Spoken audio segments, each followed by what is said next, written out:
Welcome to my channel. Jagadhatri serial ఈరోజు ఎపిసోడ్లో ఏం జరుగుతుందో తెలుసుకుందాం. కోర్టులో ఆదిలక్ష్మి కౌశికి కుటుంబాన్ని శపిస్తుంది.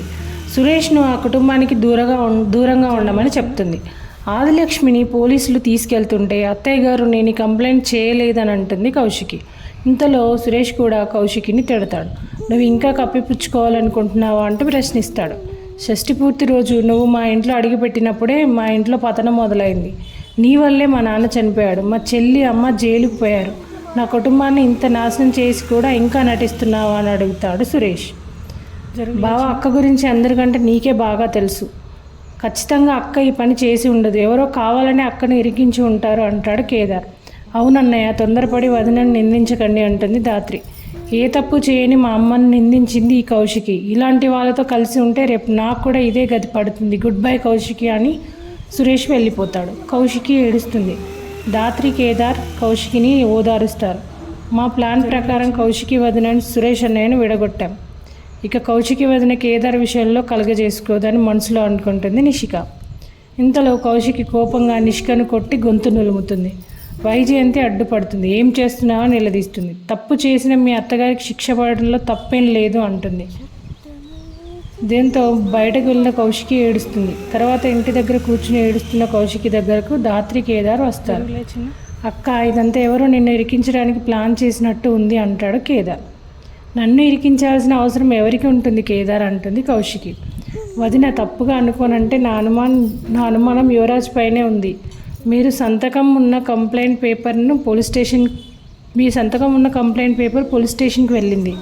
మనం వెళ్ళేసరికి యువరాజ్ అక్కడే ఉన్నాడు. కోర్టుకు ఇంట్లో వాళ్ళను రాకుండా చూడు అని చెప్పి మనం కోర్టుకు వెళ్ళే లోపు అత్తయ్య గారు నిష్క కోర్టుకు వెళ్ళి సాక్ష్యం చెప్పారు. ఇవన్నీ చూస్తుంటే నాకెందుకో ఇది యువరాజ్ ప్లాన్ ఏమో అని డౌట్గా ఉంది వదిన అంటుంది ధాత్రి. యువరాజ్కి నన్ను ఇరికించాల్సిన అవసరం ఏముంటుంది ధాత్రి అంటుంది కౌశికి. ఏముంటుంది అని ఆలోచించడం పక్కన పెడితే ధాత్రి చెప్పిన దాన్ని ఒకసారి ఆలోచించు అక్క. ఉదయం యువరాజ్ ఫైల్స్ తీసుకొచ్చి నేను సంతకం పెట్టమన్నప్పుడే నాకు అనుమానం వచ్చింది అక్క అంటాడు కేదార్. మీరు కనీసం ఆ ఫైల్లో ఏముందో కూడా చూడకుండా సంతకం పెట్టారు. అది యువరాజ్ మీద మీకున్న నమ్మకమే అనుకోండి. కానీ అదే నమ్మకాన్ని వాడుకొని ఎంటీ పేపర్ మీద సైన్ చేయించి ఉండొచ్చు కదా వదిన అంటుంది ధాత్రి.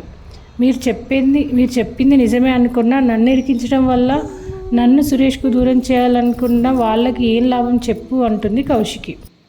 సరే, మీరేం బాధపడకండి వదిన. ఈ సమయంలో మీరు టెన్షన్ పడొద్దు. మీరు రిలాక్స్గా ఉంటేనే మీ కడుపులో బిడ్డ హ్యాపీగా ఉంటుంది. అసలు ఇదంతా ఎవరు చేశారో మేము కనుక్కుంటామంటుంది ధాత్రి. వద్దు జగదాత్రి, మీ అనుమానం అబద్ధమైతే మనం అవమానపడవలసి వస్తుంది అంటుంది కౌశికి. జరిగిందంతా విన్నానమ్మా. ఎంత ఆలోచించినా ఇలా జరగకుండా ఉండాల్సింది. ఇంతటి దారుణం జరగడానికి మన వాళ్ళు కారణం కావడం నేను జీర్ణించుకోలేకపోతున్నాను అంటూ సుధాకర్ బాధపడుతుంటే కౌశికి మీ ఆరోగ్యం బాగాలేదని వెళ్ళి రెస్ట్ తీసుకోండి బాబాయ్ అని చెప్తుంది. సుధాకర్ వెళ్ళిపోతాడు. కౌశికి కూడా కీర్తిని తీసుకుని వెళ్ళిపోతుంది.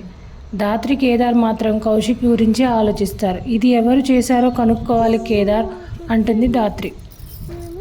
మరోవైపు యువరాజ్, వైజయంతి వాళ్లకు ఆ కేదార్, జగదాత్రి మనల్ని కనిపెట్టడానికి ప్రయత్నం చేస్తారు, మనం జాగ్రత్తగా ఉండాలని చెప్తాడు. కేదార్, ధాత్రులకు రూమ్లో వదిలి వెళ్ళిన ఫైల్స్ గుర్తుకు వచ్చి మళ్ళీ వెతుకుతారు.